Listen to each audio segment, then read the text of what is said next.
Hello नमस्ते प्रणाम, कैसे हैं आप सब।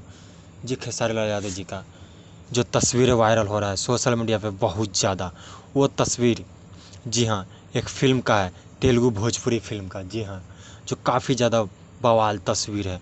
ये तस्वीर खेसारी लाल यादव जी का ये तेलुगु और भोजपुरी में जो बन रही है साउथ की फ़िल्में, जी हाँ उसी फ़िल्म का ये तस्वीर और नए लुक नए अंदाज में अभिनंदन की तरह। जी हाँ, जो कि काफ़ी ज़्यादा बवाल तस्वीर वायरल हो रहा है इस फिल्म में। जी हाँ, काफ़ी सारा जितना भी सारे कलाकार है वो ज़्यादातर साउथ की ही है और हैदराबाद में शूटिंग चल रही है।